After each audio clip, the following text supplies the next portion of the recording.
할렐루야. 아멘. 네, 주일로 3일 동안 하나님의 은혜 가운데 살다가 오늘 또 이 수요일을 통하여서 우리가 마태복음의 말씀을 함께 나누고 나아가서 말씀대로 살아가는 그러한 우리 모두 되기를 소원합니다. 아멘. 이 사람이 누구나 다 이름이 있습니다. 옛날에는 천한 사람은 이름을 뭐 안 붙인다든지 또는 뭐 천한 이름을 지어주기도 하고 오래 살게 한다고 뭐 이런 것도 있었지만 어찌되었건 간에 사람은 요즘은 아예 그냥 태어나기 전부터 태명이라고 해가지고 이름을 지어주잖아요. 이름이 있습니다. 그래서 사람에게는 호적에 올리는 이름이 하나씩 다 있죠. 누구나 다 있습니다. 그래서 사람마다 이름이 하나가 있는데 그런데 또 사람들에게 불려지는 호칭이 있습니다. 그 호칭은 여러 가지죠. 이름은 하나이지만은 우리가 알고 있는 사람들에게 불리워지는 그 호칭은 참 여러 가지입니다. 이름이 있는데 그 이름의 사람이 결혼을 했습니다. 그래서 자녀가 생겼어요. 그러면 그 자녀가 아빠라고 부르든지 아니면 아버지라고 부르겠죠. 그런데 사업을 하네?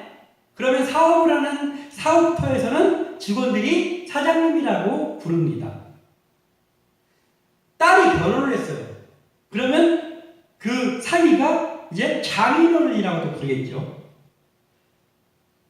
저 같은 사람은 이름이 있지만은 교회에서 있을 때는 목사님이라는 그러한 이름으로 불리게 됩니다.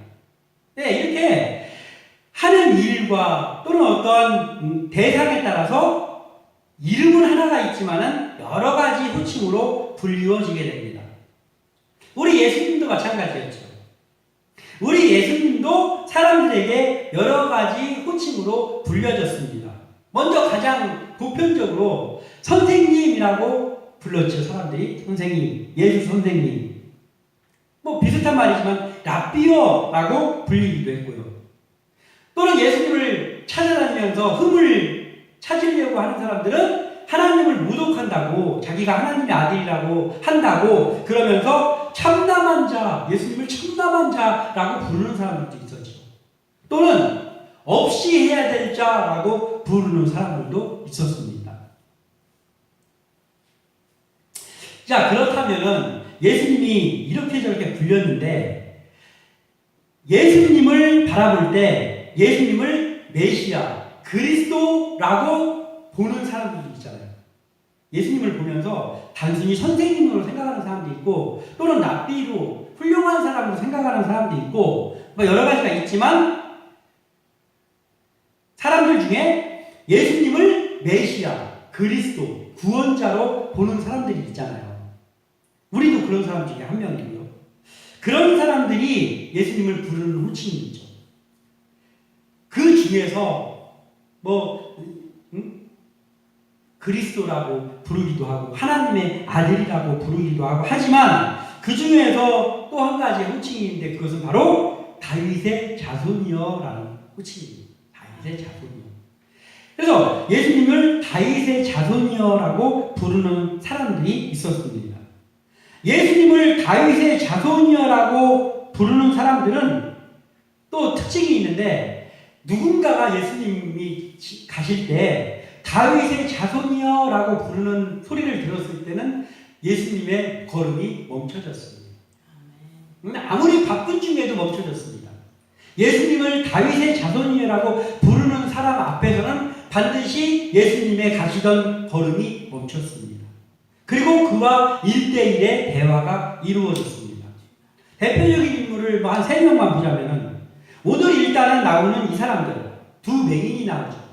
소경 2명이 나오는데 이 사람들도 오늘 예수님을 다윗의 자손이여라고 부르고 있고 2번이나 불렀습니다. 다윗의 자손이여라고 2번 불렀습니다. 마태복음 9장에도 2명의 다른 사람들인데 2명의 맹인이 나옵니다.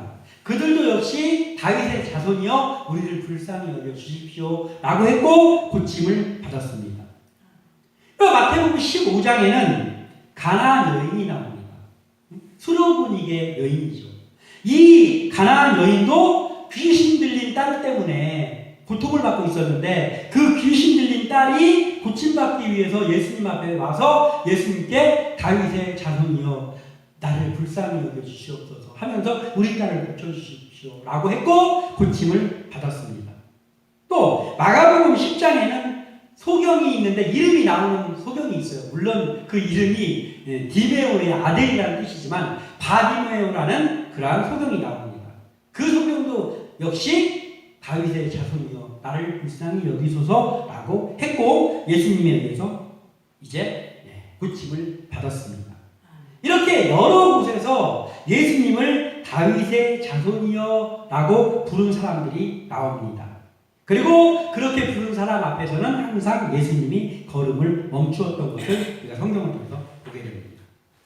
그렇다면은 예수님을 다윗의 자손이여라고 부르는 사람들은 특징이 있는 게 뭐냐면 오직 주님만 봤다는 거예요. 주님만 주목했다는 특징이 있습니다. 예수님을 다윗의 자손이라고 불렀던 사람들은 그 부름 뒤에 예수님만 알아봅니다. 맹인 두 사람이 예수님이 지나간다는 소문을 들었죠. 소문을 들었습니다. 왜냐하면 그들은 눈이 보이지 않기 때문에 들을 수밖에 없잖아요. 볼 수가 없으니까. 그래서 예수님이 우리 동네를 지나간다라는 소식을 들었습니다. 그리고 즉시 이들이 예수님께 가서 30절에 맹인 두 사람이 길가에 앉았다가 예수께서 지나가신다 함을 듣고 소리질러 이르되 주여 우리를 불쌍히 여기소서 다윗의 자손이여 하니 아멘. 다윗의 자손이여라고 이들이 불렀습니다. 예수님의 이름이 예수라는 이름이 있음에도 이들은 다윗의 자손이여라고 호칭을 했습니다. 자, 그러면 다윗의 자손이여라고 부른 사람들이 왜 다윗의 자손이여라고 불렀을까요? 그것은 구약시대의 성경에 다윗의 혈통에서 그리스도 메시아가 나올 거다라고 예언이 되어 있습니다. 그래서 다윗의 자손이 한두 명이었을까요? 다윗의 자손이 많았을 거 아니에요. 그 동네에도 막 여러 명 있고 그랬을 거 아니에요. 다윗의 자손이. 그런데 다윗의 자손이여라고 예수님의 이름을 아는데도 다윗의 자손이여라고 부른 것은 뭔가 받고 싶을 때, 뭔가 그에게 어떠한 것들을 받고 싶을 때 다윗의 자손이여라고 불렀단 말이에요. 고침받고 싶은 사람들이. 그건 뭐예요? 구원자를 부른 거예요, 지금. 구원자.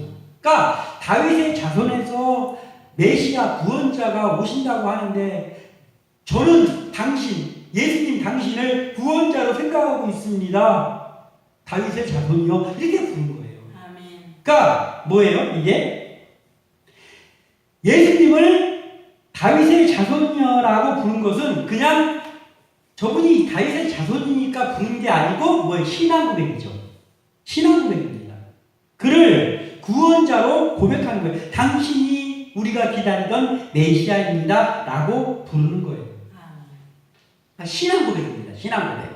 오늘 이 맹인들은 우리가 신앙 고백을 한 거예요. 그 호칭 하나 부르는 거에 그들이 어떠한 믿음을 갖고 있다는 게 드러나죠. 지금 예수님을 그냥 선생님으로 생각하는 게 아니고 구원자로 생각하고 있다는 표시란 말이죠. 그러나 예수님을 늘 따라다니는 무리들, 이 무리들 속에는 제자들도 있었습니다. 제자들을 비롯해서 예수님을 많은 무리가 지금 따라가고 있었단 말이에요. 무리가 따라가고 있었는데 그 무리들은 이 다윗의 자손이여라고 외치는 그 외침이 예수님의 가시는 길을 방해하는 소음으로밖에 들려지지 않는 거예요. 그래서 이들을 꾸짖습니다. 조용히 하고. 야, 지금 예수님이 지나가고 있는데 왜 이렇게 떠들고 있어? 저쪽으로 가, 구석으로 가 있어. 왜 이렇게 시끄러워? 라고 그들을 꾸짖습니다. 그들을 꾸짖는 이유는 뭐냐면 이들도 그들이 부를 때 그들이 다윗의 자손이여 라는 말을 한 것을 들었잖아요. 이 중에는 다윗의 자손이라고 했을 때 그들을 꾸짖은 사람 중에는 어쩌면 그 다윗의 자손이라는 말은 함부로 할 말이 아니야. 이거 왜 예수 선생님한테 다윗의 자손이라고 해? 그거 구원자 부를 때 하는 소리인데 왜 그런 소리를 해? 이런 측면으로 혼내는 사람들도 있지 않았겠어요? 그런 사람도 있었고, 또 대부분은 예수님이 지금 지나가고 있는데 왜 이렇게 시끄러워? 바쁘게 지금 우리가 지나가고 있는데 빨리 저쪽으로 비켜. 떠들지 말고. 그러면서 핀잔을 준 거예요. 그러니까 다윗의 자손이야라는 그 호칭이 그 따르고 있던 무리들한테는 감흥이 없어요. 감흥이 없어요. 그러나 이들이 눈이 안 보여서 동양을 하면서 살아갈지는 몰라도 이들은 예수님, 보지도 못하는데 예수님의 소문을 들었는데 소문을 듣고 그를 구원자로 생각하는 거예요. 믿음의 호칭을 부르는 거예요. 그래서 이들은 예수님을 구원자로 생각하고 있기 때문에 구원자를 자기들이 지금 만나고 있는데 사람들이 꾸짖는 것쯤은 아무렇지도 않은 거예요. 우리가 어떠한 삶을 살아가고 또 사역을 하는 가운데서도 그렇죠. 신앙생활을 하는 가운데서도 그렇고요. 뭐가 있냐면 이런 게 있어요. 사람이 나를 어떻게 평가할까? 사람들이 우리 교회를 어떻게 생각할까? 사람들이 나라는 사람을 어떻게 생각할까? 이것에 우리의 관심이 가 있게 되면 어떻게 해요? 예수님이 우리를 어떻게 생각하실까? 예수님이 나에게 지금 뭐라고 말씀하실까에 대해서 둔해집니다. 사람의 시선을 중요시 여기고 사람의 시선에 쏠리다 보면 우리가 하나님이 우리에게 어떤 마음을 가지고 계실까에 둔해지게 됩니다. 그렇지만 반대로 우리가 오직 하나님이 나에게 지금 원하시는 것은 무엇일까 하면서 하나님 앞에 가까이 오고 예수님께서 나에게 무엇을 원하시고 있는가 그런 것들에 초점을 맞춰서 살아가면 사람들에게 조금 어떤 소리를 듣고 우리를 업신여기는 어떤 말을 듣는다고 해도 그게 상처가 안 되더라고요. 왜냐하면 하나님만 바라보고 있으면 상처가 안 돼요. 근데 사람의 시선을 신경 쓰고 있으면 그 모든 소리가 귀에 와서 꽂혀가지고 계속 곱씹어지는 거예요. 자, 사람들이 많았는데 지금 두 사람의 눈도 안 보이는 사람들이 와서 무리들에게 혼나고 있습니다. 그럴 때 이 사람들이 사람을 의식하고 있었다면 이들이 창피해서 구석으로 가지 않았겠습니까? 오늘은 날이 아닌가 보다. 근데 이들은 그렇게 혼나고 나더니 어떻게 했냐면은 더욱 소리를 지르는 거예요. 더욱. 무리가 꾸짖어 잠잠하라 하되 더욱 소리 질러 이르되 주여 우리를 불쌍히 여기소서 다윗의 자손이여 하는지라. 아멘. 사람들이 꾸짖었더니 이들은 예수님이 우리 부르는 소리 너 들었어? 못 들었지? 야 우리 다시 한번 더 소리치자. 예수님이 들을 수 있게 하고 더 큰 소리로 다윗의 자손이여 우리를 불쌍히 여기소서라고 소리를 치는 거예요. 하나님께 간구를 더 크게 하는 거예요. 우리의 시선과 귀 기울임이 맹인들과 같이 이 맹인들과 같이 주님께만 열려있기를 소망합니다. 두 맹인은 사람들의 꾸짖음에 이 사람들에게도 그 맹인들의 외침이 방해거리였지만 반대로 말하자면은 이 구원자가 자기 앞을 지나가고 있는데 사람들이 혼냈을 때 이 소경의 입장에서는 그 혼내는 사람들이 방해인 거죠. 지금 그리스도를 만나고 있는데 소문으로만 듣던 그 구원자, 그 예수님을 지금 만나게 됐는데 사람들이 꾸짖을 때 그 꾸짖는 사람들이 이 맹인들한테는 방해거리인 거예요. 그래서 그 방해를 함에도 불구하고 우린 더 크게 예수님을 부르자라고 하면서 더 큰 소리로 예수님을 부릅니다. 이뿐만 아니라 또 한 사람이 있는데 아까 소개했던 솔로몬에게 가나안 여인도 그랬잖아요. 어쩌면 이 맹인들보다 더한 일을 당했잖아요. 그도 역시 다윗의 자손이여라고 예수님을 부른 사람이거든요. 그러니 그도 예수님을 구원자로 알았던 거예요. 그래서 이 메시아, 이 구원자 다윗의 자손 예수님이라면 내 딸을 고칠 수 있겠구나 라고 하면서 그 앞에 용기를 내서 맞습니다. 그랬더니 사람들이 꾸짖는 게 아니라 구원자가 꾸짖었어요. 구원자가 이분이라면 반드시 고쳐주실 거다. 우리의 구원자 예수님 이분에게 내가 가자 하고 왔는데 그 구원자인 예수님이 개취급을 하면서 자녀의 떡을 개에게 줄 수 없다 라고 하면서 저리 비켜라 라고 하셨어요. 그러니까 이 맹인들보다도 더한 난관에 부딪혔죠. 그러나 이 가나안 여인도 포기하지 않았어요. 왜냐하면 구원자 저분이 구원자인데, 저분이 메시아인데, 메시아 구원자이신 저분이 나를 이방인이요 개라고 취급하면 내가 개가 맞지. 내가 천한 사람 맞지. 그래서 예수님 맞습니다. 예수님 말씀이 전적으로 맞습니다. 그렇지만 개도 주인의 향해서 떨어지는 부스러기는 먹지 않습니까? 저에게 그 부스러기라도 주십시오. 라고 했을 때 예수님께서는 그의 문제를 해결해 주셨습니다. 즉 구원의 은혜를 체험하게 됩니다. 오늘 이 맹인들도 그렇고 수로보니게 여인도 그 어떤 것들 속에서 그 옆에 있는 것들을 바라보지 않고 오직 내가 구원자를 생각하는 그 예수님만 주목하고 나아갔더니 그들이 구원의 은혜를 맛보았습니다. 우리의 믿음의 여정에서도 사람들의 소리에 먼저 반응하면 실패할 수밖에 없습니다. 사람의 소리에 반응하다 보면 뭔가 방법이 생길지도 모르겠다라는 생각을 우리가 할 수 있지만 그렇지 않다는 거예요. 우리의 믿음의 여정에서는 사람의 소리에 주목해서는 실패를 맛볼 수밖에 없습니다. 우리가 바라봐야 될 것은 오직 예수님의 모습을 바라보고 예수님의 음성에 귀를 기울여야 됩니다. 그래야 우리는 이 사람들과 같이 구원의 은혜, 예수님의 우리에게 향하신 그 은혜를 맛볼 수 있게 됩니다.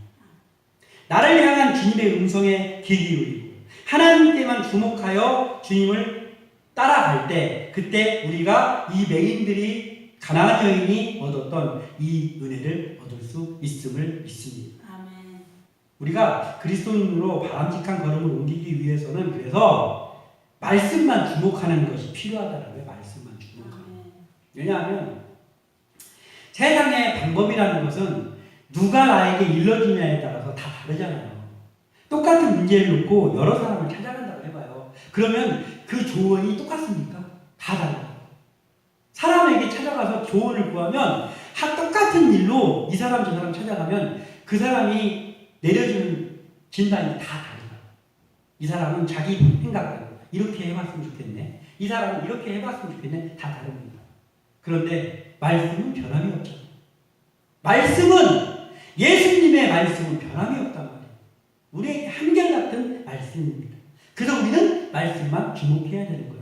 왜냐하면 변함없는 진리의 말씀이고 변함없이 나에게 주어지는 말씀이기 때문에 그렇습니다. 그리고 이 소경들이 다윗의 자손이여 하면서 뭐라고 했냐면 우리를 불쌍히 여기소서라고 예수님께 말했습니다. 우리를 불쌍히 여기소서. 이들이 말하는 우리를 불쌍히 여기소서가 뭐예요? 간구한 거죠. 지금 간구한 거. 우리의 눈을 고쳐주세요 예수님 이렇게 한 거잖아요.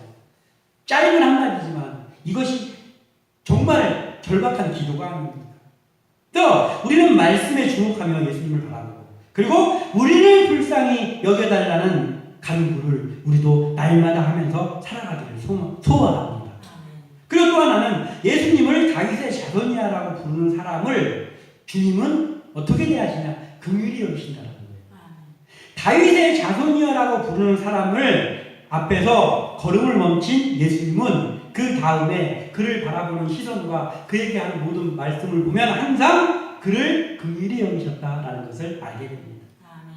따르는 무리가 불쌍한 맹인들의 외침을 꾸짖을 만큼 야 예수님 지금 바쁘셔 지금 빨리 가야 되라고 하면서 꾸짖을 만큼 예수님의 사역은 항상 바쁘고 활발했습니다.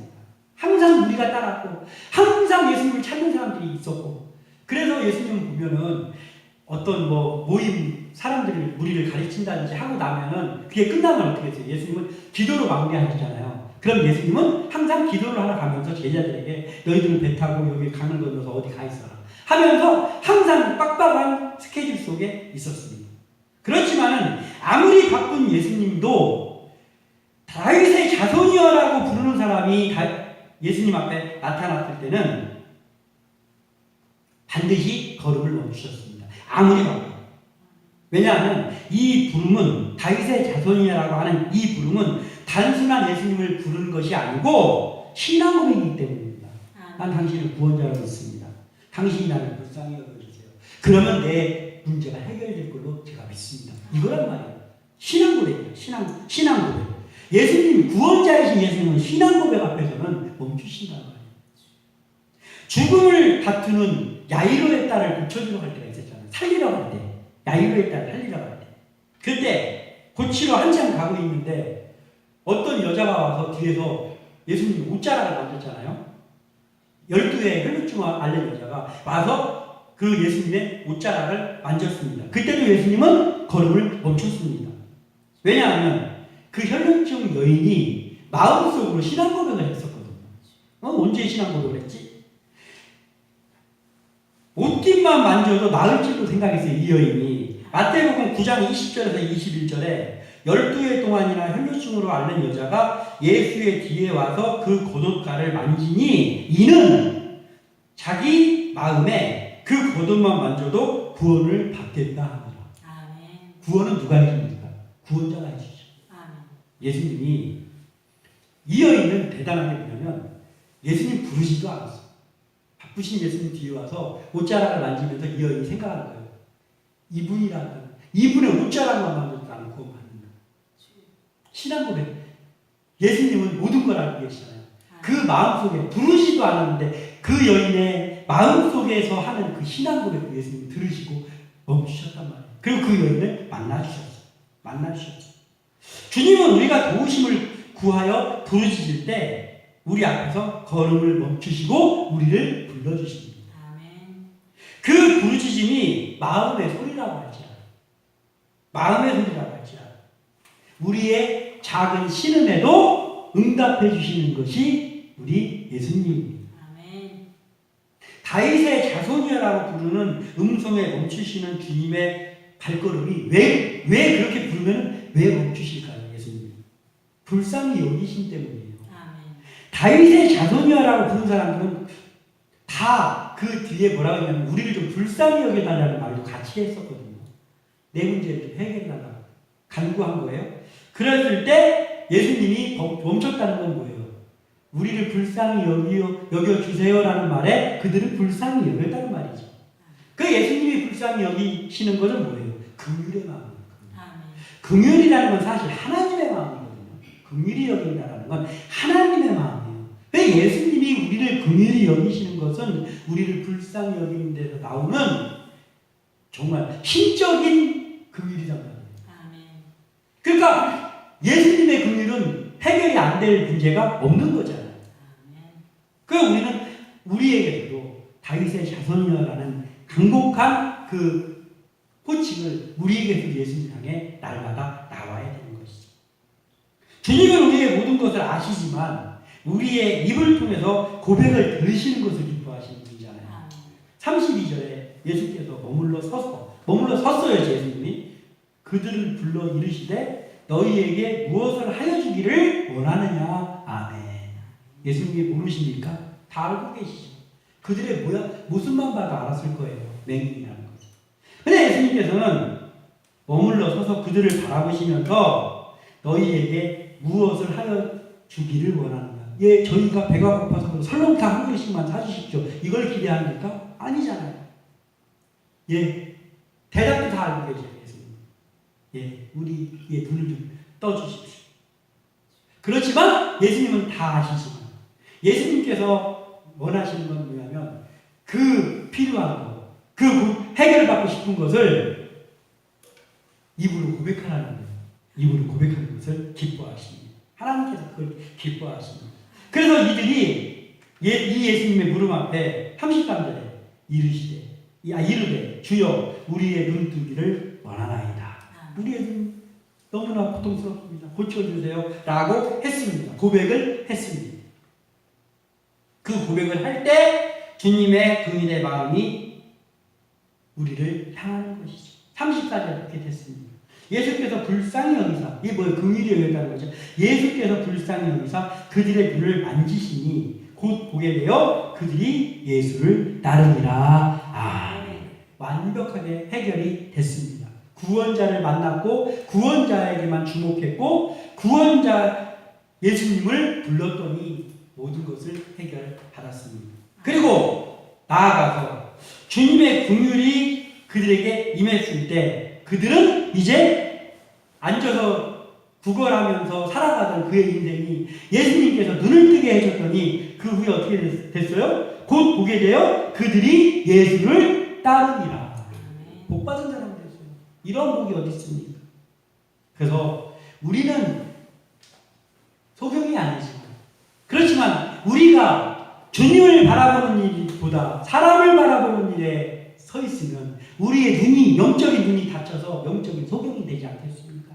그래서 우리는 하나님의 말씀에만 귀 기울이는, 하나님의 말씀에만 집중하는, 그것이 주님께 집중하는 거거든요. 주목하는 거거든요. 그러한 삶을 살아가기를 소원합니다. 그리고 이들이 우리를 불쌍히 여겨 주시옵소서라고 했던 것 같이 우리가 구원자로 그리스도로 믿는 예수님 앞에 우리의 간구할 것들, 우리의 필요한 것들을 나아가서 기도로 고백하고 아뢰는 것으로 인해서 예수님의 긍휼을 날마다 맛보며 살아가기를 또한 소원합니다. 어찌되었든 우리 같은 이러한 교회가 이 예수님의 긍휼을 맛보지 않고 어떻게 살아갈 수 있겠어요? 그래서 우리가 오늘 이 말씀을 나누었으니 우리가 이 소경들과 같이 예수님으로부터 모든 것을 해결받는 복된 사람들이 다 되시기를 주님의 이름으로 축원합니다. 아멘. 기도합니다.